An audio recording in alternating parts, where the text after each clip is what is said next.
afartan iyo sagaal kun oo ka mid ah muhaajiriinta qaaradda Afrika ayaa waxay ka talaabeen dhanka qaaradda Afrika waxayna u sii talaabeen dhankaas qaaradda Yurub yacni muhaajiriintan waxay ka talaabeen dhanka dalka Morocco ayagoo u sii talaabeen magaalo yar oo lagu magacaabo Ceuta taas oo ay maamusho dawladda Spain yacni magaaladan aadka u yar waxay ka mid tahay dhulweynaha Spain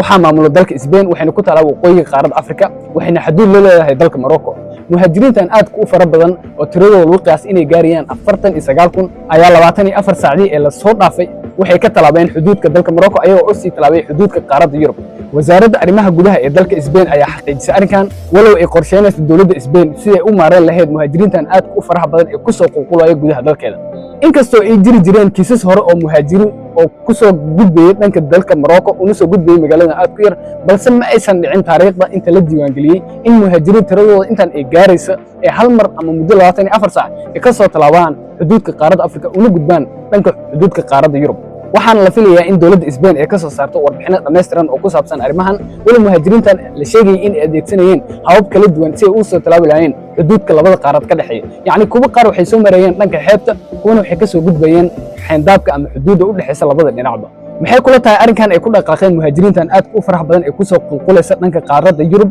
aragtida qaybta commentiga nagu leeyahay muuqaalkan la gareey page-kana soo follow gareey si aad u heshaan xog xiiso badan oo dunida ku saabsan aad iyo aad u mahadsantihiin